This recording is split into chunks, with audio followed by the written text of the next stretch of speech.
Hey guys, welcome back to another Super 6 predictions video. It's now game week 31 of the Premier League as the relegation fight and title race is slowly getting tense. Plus, with less than 10 league games remaining, it could potentially go down to the final day for those clubs involved. It isn't over just yet as there is still a lot to play for. Also, big thank you to everyone who did watch the previous video featuring me and Zach, which is now the most viewed video on the channel so far. We both really enjoyed it and we are planning to meet up again soon to do another predictions video, so make sure you stay tuned for that. So anyway, let's check out the previous round summary. Wins for Nottingham Forest, Arsenal and Man City plus draws between West Ham, Spurs and Brentford, Brighton got me 10 points. Meanwhile, Zach, on the other hand, you my friend, let's just say Wednesday turned out to be a much better day. He also had Arsenal and City wins plus that draw between Brentford and Brighton, which got him only 6 points. However, to make this more fun and interesting, guests who feature on the channel, including myself as the host, get additional points for correctly predicting teams who scored the exact amount of goals. For example, Zach predicted Arsenal to beat Luton 2-1. Coincidentally, Arsenal did score twice, which gets him an additional bonus point. He also had Everton and West Ham to score once, which is now an additional 2 points. So overall, 3 additional points for those correct predictions, if that makes sense.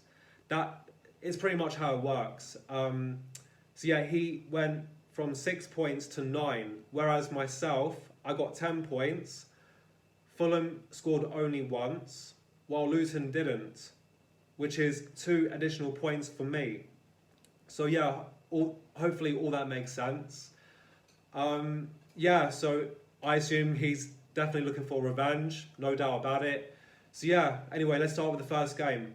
Can Fulham make it a hat-trick of home league wins? Well, Newcastle will do whatever possible to not make it a hat-trick of away league defeats, that's for sure.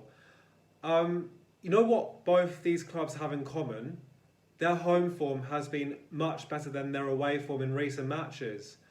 Fulham, let's start with them first. They lost 3-1 away at Forest. They also drew away at Sheffield United. Luckily they came back from 3-1 down to draw 3-3. They conceded 6 goals and scored just 4 in their past 2 games. That's very shaky in defence. As for Newcastle, again beat West Ham 4-3. However, they drew 1-1 at home against Everton. The fact they drew at home against a side fighting relegation, I think their standards have dropped. I couldn't care less about Newcastle's home form right now. That's irrelevant. I look at Newcastle's current away form. It's a no-brainer here because, you know, Fulham, they kept 2 clean sheets in a row. But based on the fact they conceded 6 in their past 2, I'm going for a 2-1 Fulham win. The Bees are looking to sting the Villans and come away with 3 potential points. But will that happen though? Well, let's start with Brentford first. They drew 0-0 at home against Brighton. Yeah, they kept a clean sheet, but that won't be enough to stop Aston Villa. Yeah, I mean, their away form has not been that great lately. They haven't won in God knows how long. As for Aston Villa, they did lose 4-1 against Man City, but again, they won't be too fazed by that. There's no shame losing against Man City. They're obviously a world-class team for a reason. Yeah, I mean, I can see this only going one way, to be honest, Aston Villa, because they're just simply a better team. 3-0 Aston Villa. West Ham are looking for a win to drift further towards the Europa League places, but can Wolves stop that from happening? Let's start with Wolves first. They drew 1-1 away at Burnley. They're currently mid-table, not much to play for at the moment. While West Ham, they drew 1-0 at home against Spurs.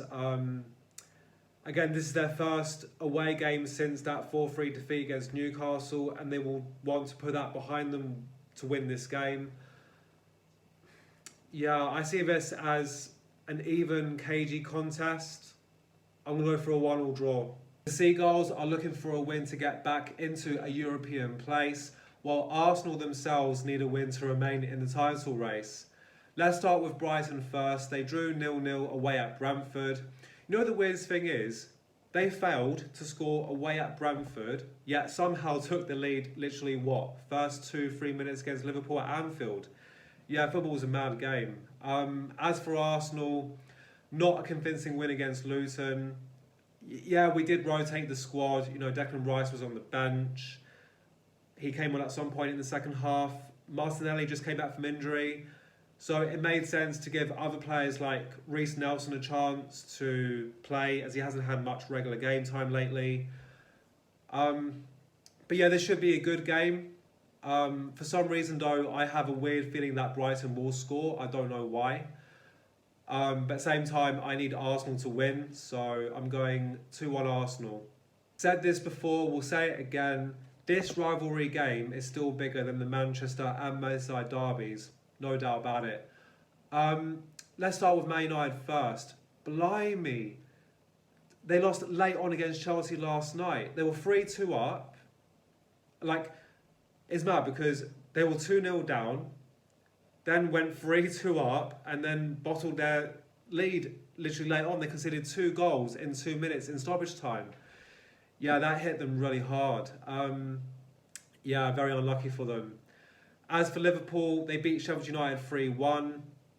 I'll be honest with you, that's not a convincing win because Sheffield United did score to make it 1-1. And the fact that happened against a side literally rock bottom of the league, that's not really good, is it? Yeah, I mean, it's going to be a very good game, and I think it will be. There'll be a lot of chances, tackles, and again, you name it. What else would you not expect in a game like this? Yeah, I'm going for a 2-2 draw. Last game of the round, as the Blades are looking for a win to drift further away from relegation, while Chelsea themselves are looking to build on that momentum after their late win against Man United yesterday. Speaking of that game, again, wow. You know, I was very critical of Chelsea before because, like, against Burnley, the fact they conceded twice while Burnley had 10 men, from their perspective, it was very shameful. But to then come back from behind to beat Man United, brilliant. Again, that's what obviously Chelsea fans were hoping for. Yeah, great comeback. And you know, this is embarrassing for Man United fans because the fact Chelsea beat Man United with a full 11, bear that in mind. Man United had a full 11 and they lost, yet Burnley had 10 and they drew. Again, this is why football is such a mad game. Yeah, Cole Palmer, unreal player by the way. He deserved an England call-up, and yeah, he'll be in the Euros for sure, 100%. But yeah, I mean, Chelsea are looking to build on from that win. Sheffield United, they did draw against Fulham, which ended their home losing run. So they're going to want to build on from that. I'll be honest with you, I was tempted to go for a draw because Chelsea do struggle against low block sides who like to sit back, park the bus, etc., etc. But after seeing that performance against Man United last night, the character and belief they showed to get back into the game, I think that won me over. I'm going for Sheffield United 2, Chelsea 3. Those are my round 48 predictions locked in. Feel free to leave your scores in the comment section. Fingers crossed, hopefully I win that jackpot if all those scores go my way. But hey, anything can happen in football, right? But yeah, thanks guys for watching. Hope you enjoyed the video. That's another episode wrapped up, and have a nice weekend.